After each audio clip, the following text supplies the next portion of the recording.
बिना हटे इसमें कुछ नहीं होने वाला। अब मैं आपको समझाता हूँ, शायद आपको समझ में आ जाएगा। केवल एक सेक्शन बताता हूँ तो उससे आपको पूरी चीज समझ में आ जाएगी। जो कॉन्ट्रैक्ट फार्मिंग है, उस कॉन्ट्रैक्ट फार्मिंग की धारा 3 उसमें जो है, जो एग्रीमेंट होगा किसान के और व्यापारी के बीच में, मैं उसे बताता हूँ, आप समझ जाएंगे सारे, उसके बाद कुछ बताने की जरूरत नहीं पड़ेगी।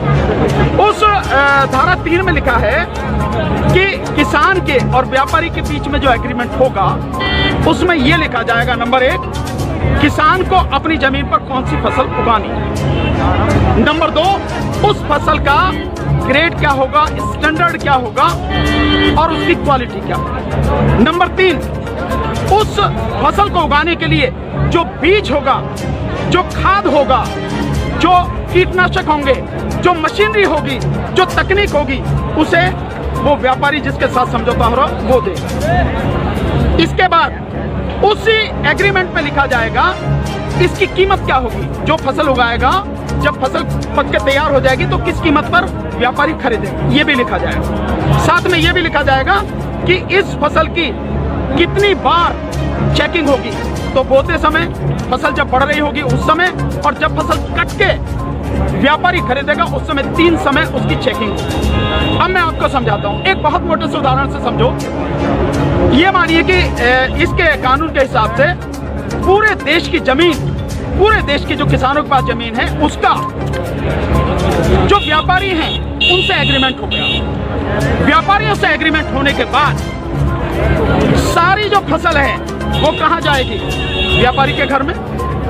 इसका मतलब ये हुआ कि सरकार के पास खरीदने के लिए एक दाना नहीं बचेगा, सारी की सारी फसल व्यापारी खरीद के ले जाएगा।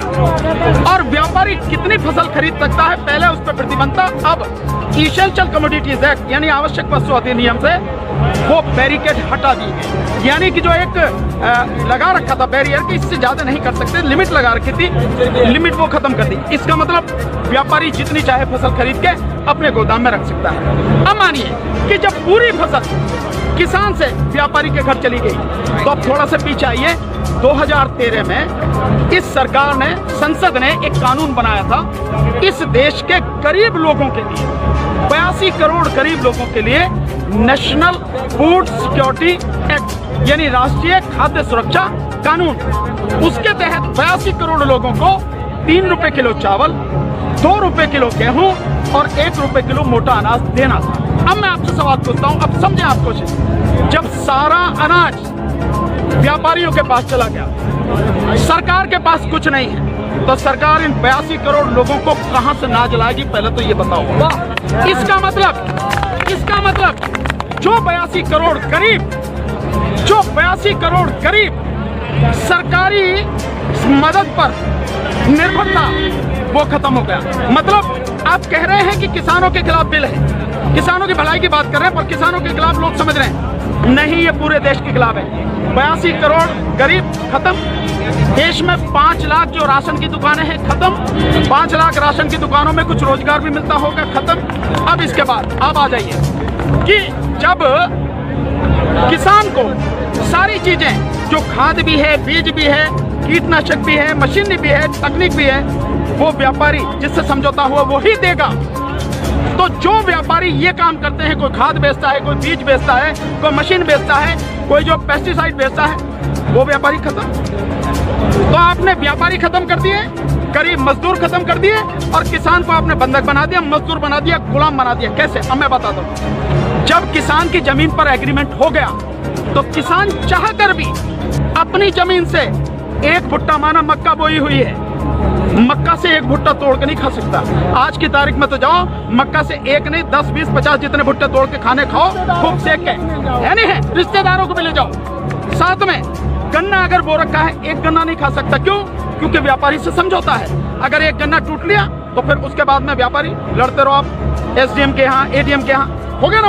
मतलब यह है कि अपनी ही जमीन पर मैं अपने लिए, अपने बच्चों के लिए अगर मन करता है, जो फसल मैंने उगाई है, मेरी मेहनत की फसल है, उसमें से एक दाना नहीं ले सकता।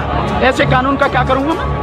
और इस कानून ने व्यापारी खत्म कर दिया, इस कानून ने मजदूर खत्म कर दिया, और साथ में जो किसान है किसान को इतनी भी मोहलत नहीं दी गई।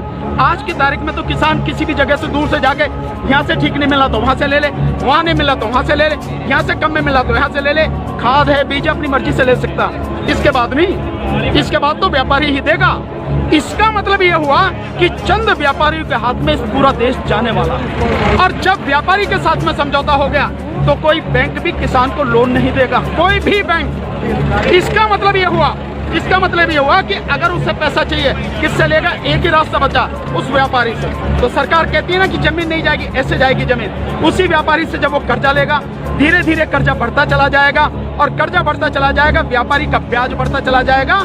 लिहाजा जो किसान है अपनी ही जमीन उसी व्यापारी को बेचने पर मजबूर हो जाएगा। अब थोड़ा सा पीछे जाओ, आपको लेके जाता हूँ। 1947 से पहले क्या था? इस देश में जो साहूकार होते थे वो ऐसे ही करते थे, किसान को ब्याज दिया, और वो ब्याज क्या मतलब पैसा दिया, वो पैसे पे इतना ब्याज, ब्याज पर ब्याज, ब्याज पर ब्याज, किसान की पीढ़ियां गुजर जाती थी, कर्जा नहीं उतरता था, और सारी जमीन जो साहूकार के यहाँ पे चली जाती। मदर इंडिया, यही मदर इंडिया देखो, और नए उसमें देखो धर्मेंद्र जी की गुलामी देखो आप, और अगर पढ़ना हो तो गोदान पढ़ो मुंशी प्रेमचंद जी का। ये सारी चीजें बन जाते हैं। बिल्कुल भाई, पहले वो अपनी ही जमीन पर बंधुआ मजदूर बनेगा, उसके बाद में अपनी ही जमीन पर गुलाम बन जाएगा। ये है इस कानून का परिणाम जो आगे तक नजर आता है। तो सरकार ये ना समझे हमें, इसलिए ये कानून पूरे देश को तबाह करने वाला। अब एक चीज और रहेगी, उसे भी बता दो। जो मध्यम वर्ग के लोग जो आज रोटी खा रहे हैं, जब व्यापारी सारा अनाज अपने गोदामों में बंद कर लेगा, तो वो जो आज उसने लिया जिस दाम पे, उससे 6 गुना, 7 गुना, 8 गुना दाम पर बेचेगा। तो जो मध्यम वर्ग के लोग जो घरों में बैठे हैं, अगर उनको बाहर आना चाहिए इस आंदोलन में, उनको आज जो अनाज या आटा 20 रुपए से 25 रुपए 30 रुपए किलो मिल रहा है, वही इस कानून के लागू होने के बाद वो आटा, वो अनाज उन्हें 5 से 6 गुना दाम पर मिलेगा। 100 रुपए, 125 रुपए, 150 रुपए किलो मिलेगा। तो असर किस पे पड़ेगा? एक भी व्यक्ति बचेगा नहीं जिस पर इस कानून का असर न पड़े। इसीलिए मैं कहता हूं कि ये किसानों के विरोध में नहीं है, देश को तबाह और बर्बाद